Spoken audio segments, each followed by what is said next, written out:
Well, Andy, I wanted to say thanks so much for taking time out of your busy schedule. I know you had a lot of stuff on your business schedule working with real estate, and I know you got a lot of things on your family schedule. 4 kids, 5 and under, is that right? I was trying to remember. Yeah, I can still count them all on one hand, so, that's not that many, right? Yeah, 4, 5 and under. There's times of concern that I'm starting to learn as they grow, and by the grace of God, I'll be able to parent them the way I should. Well, as I was thinking about our conversation today and I was thinking about baseball, I wanted to show you this video and get your reaction to it. Tigers have him loaded for Dirks, and he looks to give his team some breathing room. The 0-2 swinging a fly ball, right field. Way back and gone. Grand slam home run for Andy Dirks. 4th home run of the year, breaks this one wide open. 7-2 Tigers in the 4th. When I watched that, I thought, man, that is as good as it gets. I mean, to me, hitting a grand slam in the major leagues. I mean, tell me, how did you feel after you hit that ball? There's a lot of emotions that lead up in baseball. What a lot of people don't realize is it's relief when you do good, because there's pressure, there's fans watching, there's a lot of people in the stands. You put a lot of pressure on yourself. Bases are loaded. I had 2 strikes. Your mind is trying not to go to that place of I'm about to fail and everybody's gonna laugh. And you hit the ball and you're like, oh, I got it. You start running, and now you go from scared and fearful that you're gonna fail to I'm invincible. I'm the man. Look at me, But it was really cool, all my baseball experiences, I wouldn't trade it for the world. Not very many people get to do it. And I look back at them and some of them make me chuckle because, in the moment when you're young and you're ambitious and baseball's your life, you think, I got the bull by the horns and I'm really doing something special and people should love me, that kind of mindset. But overall, obviously I found out later that there's way more to life than baseball. One of the other things that I was really curious about was just your whole rise to the big leagues. I mean, obviously starting at Hutch JUCO, going to Wichita State, and then on to the big leagues. But just kind of walk us through a little bit of that, your rise to the big leagues. No, absolutely. I'm from small town Kansas, country boy growing up. Went to a smaller high school. Baseball wasn't a huge deal there, but I always was into sports. I love football, basketball, baseball. Was talented. Went to play at Hutch JUCO, got a scholarship there, and then from there, just every level. I went to Wichita State for 2 years. I got drafted as a senior in the 8th round by the Tigers. Then I went like rookie ball, low A, high A, double A, triple A, big leagues.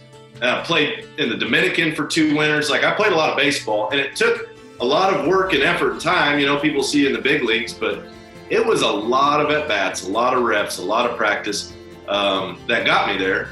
And then when you get there, you're on the stage and then you want to stick. I played pretty well in the big leagues. Obviously, injuries ended my career a little bit short, but, at the end of the day, it was actually probably for my good. Looking back, I don't think I would be where I am now, the man I am today, if my baseball career continued. That's an interesting point, bro. How God, in his, ordained way, just orchestrated even something that maybe that Satan meant for evil in your life, and God turned it around and used it for good. If you have some kind of reverence for God, he doesn't leave you alone, right? God's always seeking us, always seeking that which is lost. And I was definitely lost, walking away from God. And I still, to this day, I look at it and I say, it was a blessing. Everybody says, oh, what an awful break. You lost, you would have made a ton of money. You wouldn't even have to do anything. But I love my career now in real estate, and my family life and my relationship with God is so meaningful. And I've impacted more people in a positive way, through ministry and just preaching the gospel than ever before in baseball. A real impactful way. I've seen people's lives changed. I've seen marriages mended. It's just amazing what God can do. And because we're just men, we're just people. We don't have power. We really don't. I used to motivational speak a lot, and I'd give people a message that'd get them pumped up for 2 days, 3 days, maybe a week if it was a great message and they really got a lot out of it. But Jesus can change their life for their whole life on earth and all eternity. It's like, you can't compare. I can't compare to that.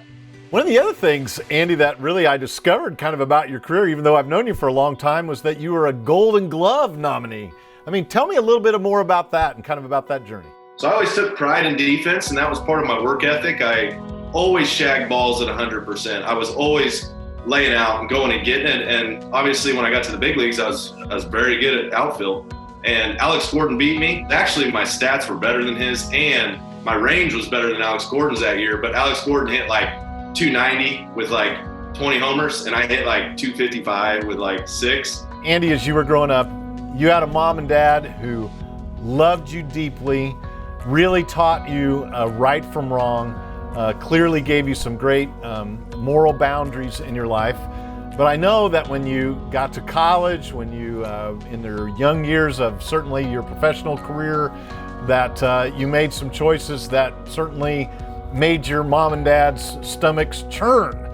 Talk to us a little bit about kind of in terms of that rise of your career, some of the situations that it ended up putting you in, choices that you made, and how that in the end, where that left you. So my dad was a wise man. He told me 2 things will ruin a great ball player: women and booze. 2 things that I did not go away from were women and booze. And both of those things became destructive habits in my life. My problem was when I left the house, I was no longer under their rule, and I didn't have a ruler above me anymore. I didn't have any reverence for God. I had zero fear of God. I didn't care about his commands.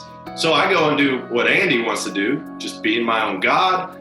Little did I know I was a puppet in the hand of Satan, and he's just guiding me down a path that slowly, even though, I was still well respected, still well liked, it was slowly leading me deeper and deeper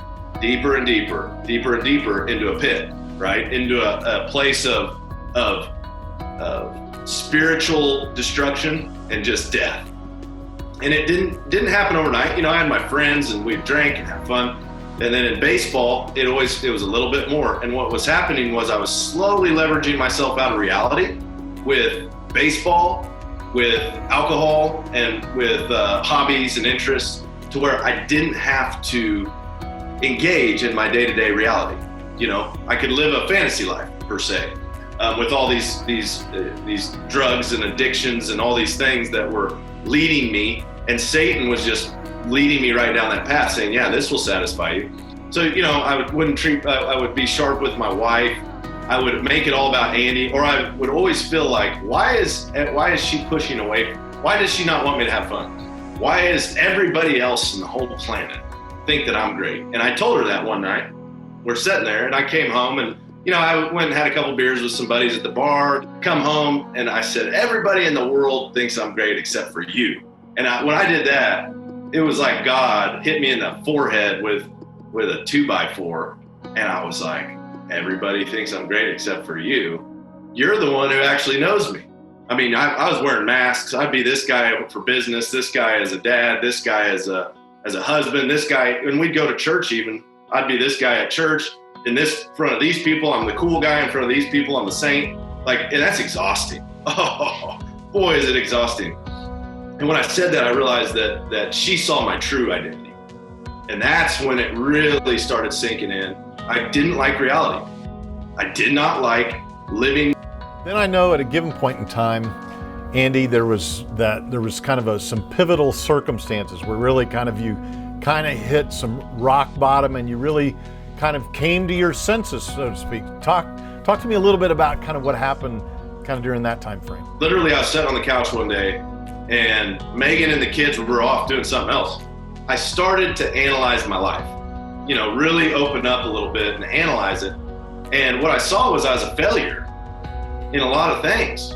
My business was doing pretty good, but my marriage was not doing good. And then as a dad, I'm like, how much time do I really even love my kids? You start asking yourself these questions. They're hard questions, right? And what I found was I'm not capable of keeping everything together.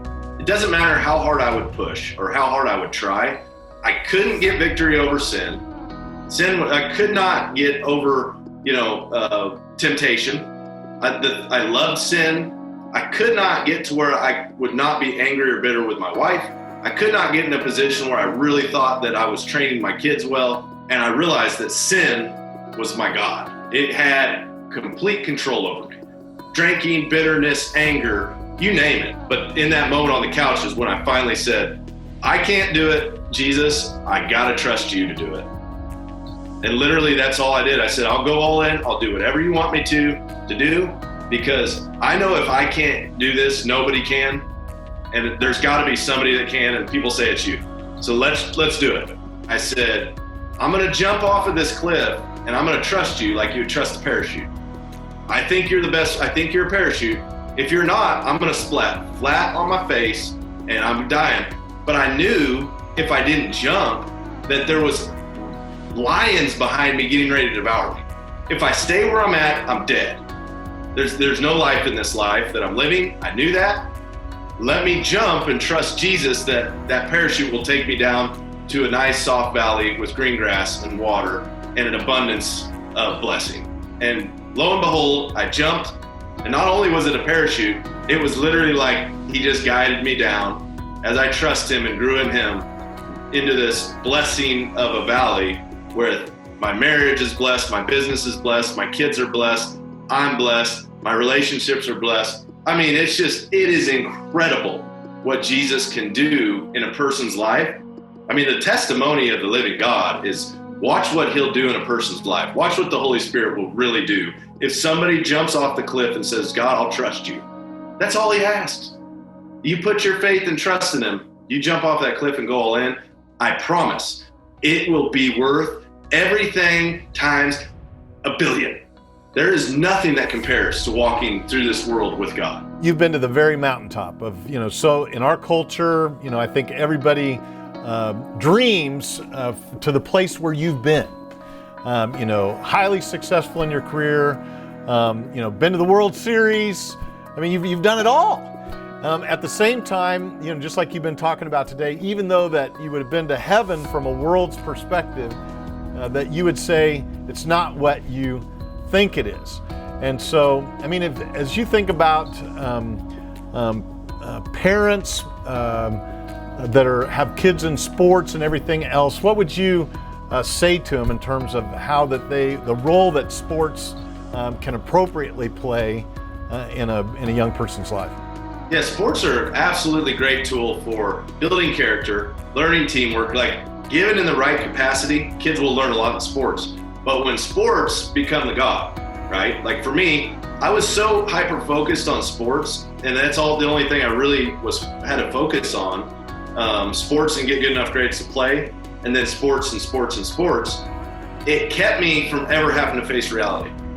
So I think a lot of the struggle we have with the younger generation is we keep them out of reality for so long that eventually when it hits, they don't know where to turn. And if they don't know about Jesus, when the world comes knocking, and it will, and the world fails them, they don't know where to turn. And that's why we see a lot of kids who are addicted to drugs, alcohol, who are committing suicide, who are addicted to pornography, who are addicted to social media, it's getting away from reality. They don't know Jesus. They don't know their true identity, right? So as a parent, our job is to let them, make them, help them, guide them into who Jesus is, why he came to earth, why he died on the cross, that he rose from the dead, and that if you put your faith and trust in him, he will guide your steps and lead you into a blessed life that's beyond your comprehension. Everybody thinks that's the glamorous life. I'm here to tell you it's not. I know people that got hundreds of millions of dollars. Hundreds of millions. Not just like a million, hundreds of million. They're miserable. All they care about is their money. Their next thing is they need to make more money. They worry about money more than a person who's broke. It's a God. Like the same way it can be in sports. If your identity is, I'm good in sports, what happens when sports runs out? It runs out for everybody. You're just going to develop a person who's a really great baseball player. What about when their baseball is no longer, they're not going to play it again? Those kids get depressed. They don't have an identity. You teach them their identity is that they're made in the image of God, that God loves them, cares about them, wants a relationship with them, and don't fall into the traps of the world because it looks tempting. And when they try it and they see that those temptations lead them into a pit, hopefully, as soon as it starts, they remember Jesus and they know right where to turn. because we can't be naive. We know that kids are gonna, walk into ways that don't make sense, and they probably shouldn't. A lot of us learn, like me, I'm a learner by pain. I need lots of pain before I learn. So I just encourage all the parents, when it comes to sports, make that a fun, enjoyable experience, but do not put that ahead of God in no way, shape, or form, because as soon as you take that kid out of church and he's not learning where he can turn whenever the world comes knocking, now when baseball fails him, he's going to go to his girlfriend. He's going to go to a friend of his that makes really bad choices, because he says, look, we can have fun over here. You don't have to worry about all that. Don't worry about your baseball. Don't worry about your parents. Don't worry. You want them to turn to Jesus. You don't even want them to turn back to you. As a parent, you want them to go, man, just like the prodigal son. He went back to the Father, right? He's going to the source. He's not looking for, hey, I need to go find a friend to vent to. He was going to the one he betrayed, and the one we have betrayed because of sin is God, right? And if you can get them to that, you will never have to worry about them. I don't care if they're a garbage truck driver, CEO of Fortune 500. They're following Jesus. Zero worries. You'll sleep like a baby. Andy, I just want to say thanks so much for working me in this afternoon amongst all your busy schedule, and just want to tell you again, brother, I'm just super proud of you and just super excited for all the things that God's doing through your life. And thank you guys. Pathway Church is doing some awesome work. I know that you guys are kingdom-minded people, and I'll keep praying for you guys that blessings come and that the kingdom keeps expanding through your ministry, and all the people in the congregation. Don't be ashamed of the gospel. It's what brings us, a guy like me, from destruction into life, right? So we have to keep on going. We have to keep fighting the good fight. It's so good to connect with brothers and sisters all over the place. This is a blast.